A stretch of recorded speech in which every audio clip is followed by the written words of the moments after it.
रामपुर के राजा नरेश चंद्र बहुत ही दानी स्वभाव के थे। उनके दरबार से कभी कोई याचक खाली हाथ नहीं लौटता था। दानी होने के साथ साथ नरेश चंद्र एक योग्य राजा भी थे। वे अपनी प्रजा के सुख दुख का पूरा ध्यान रखते थे। अच्छा और दानी राजा मिल जाने के कारण वहां की प्रजा हमेशा राजा के गुणों को प्रशंसा करते रहते थे। नरेश चंद्र ने अपने महल के बाहर एक बड़ा घंटा लगा दिया था। जब किसी को राजा की सहायता की आवश्यकता पड़ती वह घंटा बजा देता और कुछ ही देर में राजा स्वयं उसकी सेवा में हाजिर हो जाते थे। इसी तरह रामपुर राज्य की प्रजा सुख से अपनी जिंदगी गुजार रही थी।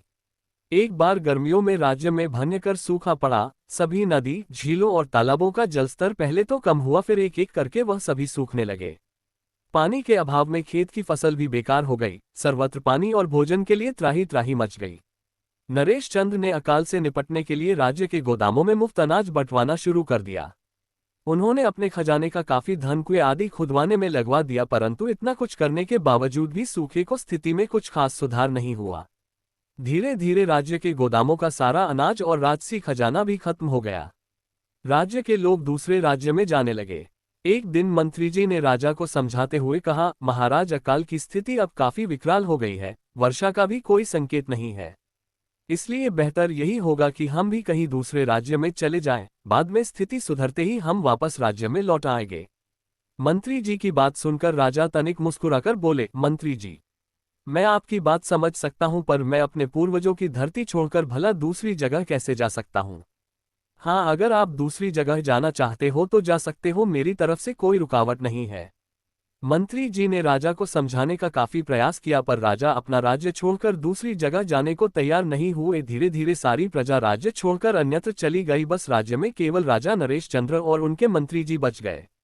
भोजन पानी के अभाव में बड़े कष्ट से उन दोनों का जीवन गुजर रहा था। 2-3 दिनों में एक बार उनको भोजन नसीब होता, कभी कभार वह भी नहीं। एक दिन मंत्री जी ने गोदाम में बिखरे पड़े कुछ गेहूं के दानों को चुनकर उन्हें पीसकर 2 रोटी बनाए और कहीं से एक लोटा पानी लाकर राजा को देते हुए कहा, महाराज, आपने 4 दिनों से भोजन नहीं किया है, कृपया ये रोटी खाकर और पानी पीकर अपनी भूख शांत कीजिए। राजा ने एक रोटी ली और दूसरी मंत्री जी को देकर कहा, मंत्री जी, आप भी भूखे हैं, एक रोटी आप भी खाए।